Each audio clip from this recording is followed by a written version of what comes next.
This is Personal Injury Court. Good day, everyone. This is the matter of Reynolds versus Thomas. Ms. Reynolds, you brought your sister here with you. You're suing Mr. Thomas for injuries you sustained when this dumpster hit you and caused severe problems for you. You're asking this court to award you $40,000 for your past medicals, $60,000 for your future medicals, and $1.4 million for pain and suffering, for a total of $1.5 million. Is that correct? Yes, Your Honor. And Mr. Thomas, you believe you've taken all the safety precautions you needed to take. Had she gotten out the way, this never would have happened, true? Yes, Your Honor. All right, well, let's get into the legal sauce. Ms. Reynolds, what brought you in contact with a dumpster this day? Well, Your Honor, my sister and I were cleaning out our late brother's house. I'm sorry for your loss. Thank you. He was a hoarder. I know exaggeration about it. As in the classic sense? Yes, Your Honor. Okay. And it was more than we could handle. That's a big job. It was enormous. So I found the flyer from the defendant about his business, and it was something called Manly Men Waste Removal. We thought that'll be great. We contact him, thinking he's going to send us these, young, strapping, strong guys, studs, help us get this stuff out so we can sell the house. Y'all wanted studs to move the trash. Well, we thought if you would have seen it, that's what's needed. I'm just being honest. So, Mr. Thomas, tell me about Manly Men. I mean, is this a group of studs that move trash? Personally, Your Honor, I don't know what kind of men she was expecting. I've been in this business for 20 years. I've never had an accident or injury up to this point. I'm not sure what kind of men she was expecting, but I mean, you're no spring chicken yourself. Yeah, but well, hold on now. Listen. First thing we're gonna do. Hold on for a minute. First thing we are going to do is let you understand this is my courtroom. Yes, sir. In my courtroom, no one gets insulted. Yes, Your Honor. Thank you. So is this what your brother's house looked like? Yes, Your Honor, and that's why we needed help. I was very honest with him about the situation. If it was something moderate, we could have done it ourselves. It was way beyond what we could handle. So he shouldn't have been surprised that a big dumpster was needed. No, and this is how he promotes his company. So I'm sorry, that's how we had an image by the way he promotes himself. So we were less than impressed when him and his partner show up and we get these two middle-aged, lazy slobs. Okay, so hold on for a minute. There's goose and gander theory in this courtroom. Just like I don't want him to insult you, you can't insult him. We can't do that. Yes. This is a courtroom. We have decorum, and we got to respect each other, okay? Yes, sir. All right. So, Ms. Reynolds, the dumpster is delivered to your brother's house. Now tell me what happened. We had gone over the paperwork, and then all of a sudden he just left. We didn't know where he was. No, well, we saw him get in the truck, but he didn't give us any instructions, so I thought maybe he was going to get me a receipt or something for what we had agreed on. And the next thing that I know is this dumpster is coming down the driveway, headed straight for me. I mean, bam, it hits me, knocks me down. I hit my head on the pavement. Mr. Thomas, I mean, this sounds like a booby trap. What happened? I explained to her, I'm getting ready to put this dumpster down because I've got to leave it here for a couple of days. I need you to move off of the driveway. You said that to her. I said Your that. Honor, My associate. Did you hear that? He never said that. I was waiting for him. He just walked away, and I turn around, and suddenly I see the dumpster coming straight at me. I tried to get out of the way, but I had just had foot surgery, so I couldn't. Plus, I was standing. He showed me those blocks he put up, and he said that was the safety for that. So I was way behind those blocks, and I thought I was safe. You submitted a diagram to this court. I want you to put me there with you and walk through the diagram. Are you okay to come over to the plasma? Take your time. Yes, Your Honor, I am. I want you to tell me how this happened, because this seems like the freakiest thing ever. It was. It shouldn't have happened, Your Honor, but I absolutely warned her to get out of the way. I put the chalks down. What's the purpose for that? These, when the dumpster hits them, it applies weight because of the way they're stepped, and it stops it. Okay, we use so you these have for put those stopping down. dumpsters. We use them for stopping 18-wheelers. All right. You name it. Okay. Now, Miss Reynolds. Yes, sir. Tell me how this happened. I see somebody with a cane there. I take it that's you. Yes, that's me. All right. And here's the dumpster. So I see the dumpster rolling down the driveway straight at me. I mean, it hits me, knocks me to the ground. My head goes crashing on the driveway. It literally rolls right over me. And now I'm suffering because of his negligence. You're Judge, my suffering sister because could you have stood behind the died under dumpster. that Who stands dumpster. behind Yes, the ma'am. dumpster? That's exactly what I was thinking. That weighs like that this could have tons. been a death case. So, Mr. Thomas told you to stand back there? No. Yes, he was showing me the blocks and he said, stay behind here and you'll be safe. And in waiting, I trusted him and he's untrustworthy because then this thing came crashing down towards me. Sheriff Matt, would you help Miss Reynolds back to the podium? Yes, Your Honor. Take your time. Thank you. Thank you, ma'am. Thank you. So, Mr. Thomas, tell me why your blocks didn't do what they were supposed to do. I actually brought a diagram to explain that. All right, well, let's put your diagram up there. You show me how this happened. So as you can see here, this is the dumpster. These All are right. the wheels. This is a pothole that was in her driveway. Her driveway was in an extreme state of disrepair.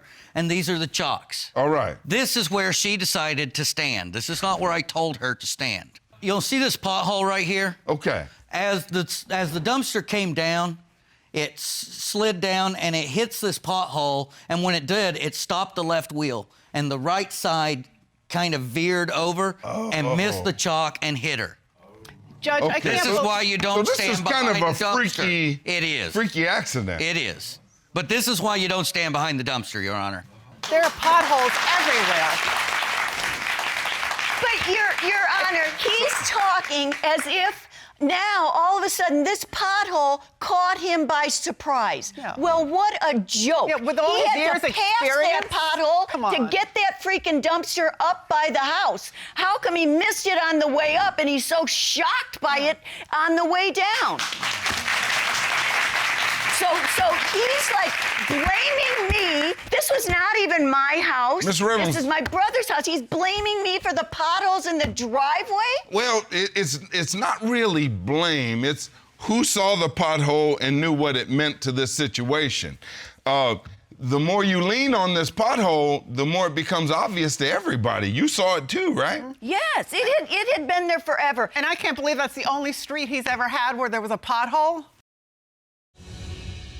Miss Reynolds, you've submitted to this court $40,000 in medical bills. I'm flipping through them. You've been through a lot. You're asking this court to award you another $60,000 for your future meds. So you've got a long road ahead of you. My leg is healing, and the doctors tell me as soon as my leg actually heals, I've got to have hip replacement surgery because That's of a the big deal. fall. Yes, sir. And the damage that it did to my hip. So I'm trying to get one part to heal before we move on to the next part. Yes, ma'am. sir. Well, to better understand the nature of your injuries from a medical perspective, this court has consulted a sports medicine physician, Dr. Wesley Bailey. Sheriff Matt, will you get Dr. Bailey for us? Yes, Your Honor.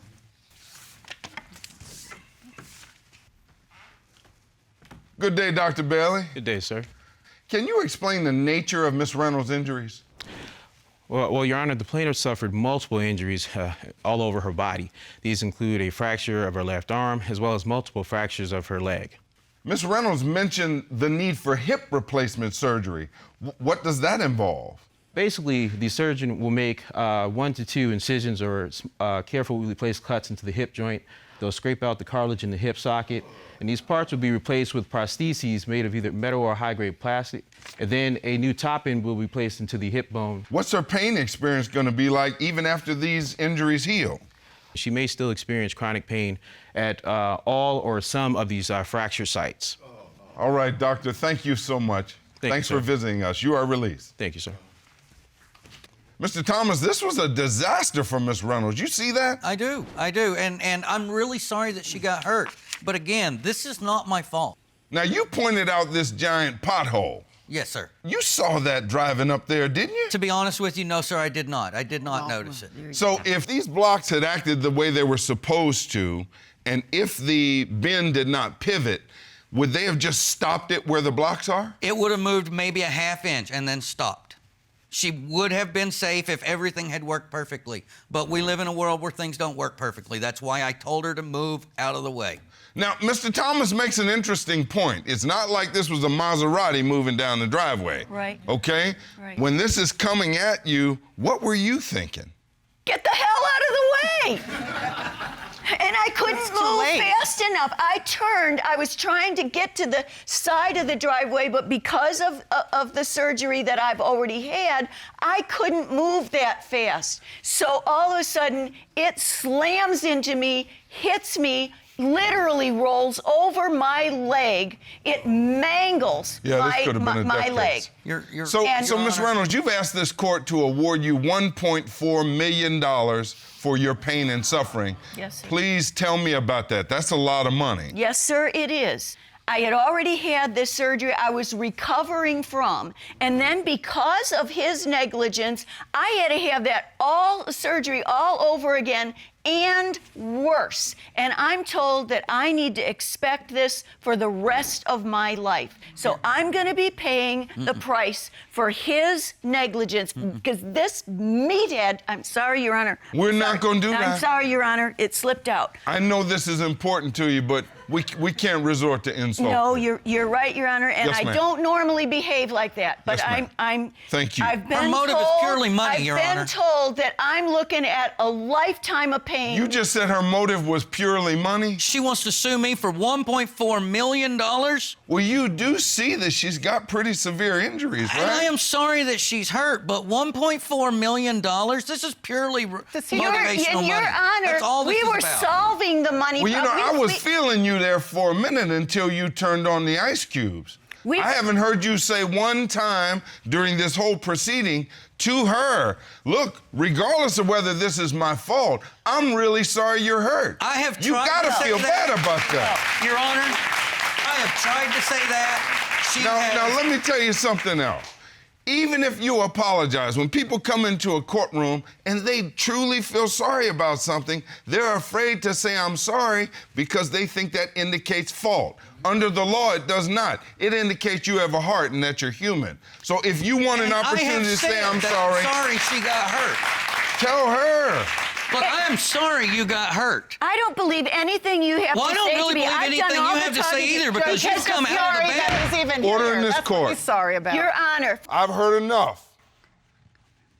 I've heard everything I need to render a decision, and I'm ready to do that. Folks, in every personal injury case, the plaintiff, you, Ms. Reynolds, you've got to prove three things.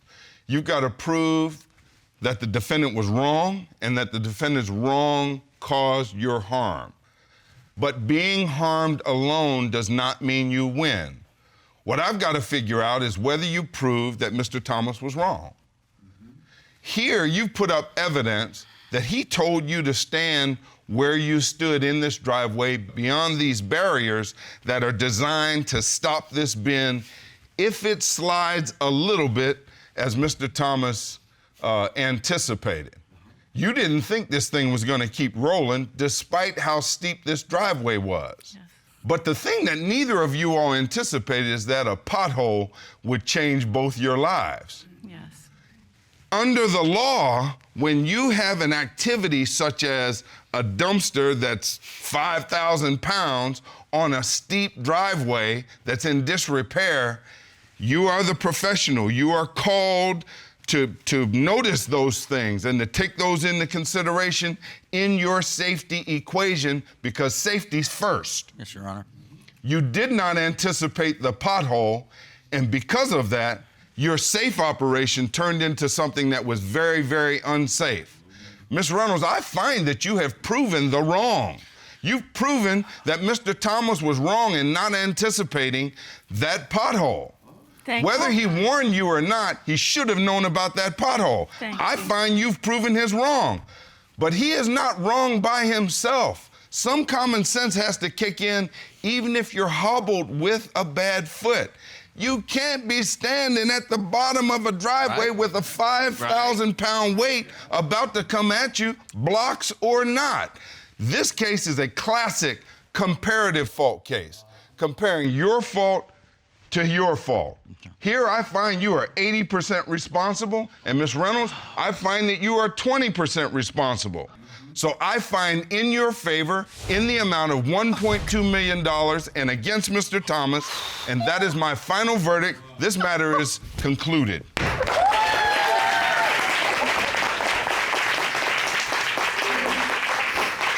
Our attorneys across America just viewed this case for the first time. Let's hear what Leonard Lundy has to say. The defendant had superior knowledge of the dangers of unloading a large metal dumpster off his truck, and yet he failed to warn the plaintiff of those dangers. He drove up the driveway and should have seen it was on a steep slope and in disrepair. As a professional driver, he should have made sure the plaintiff was out of the way before releasing the dumpster.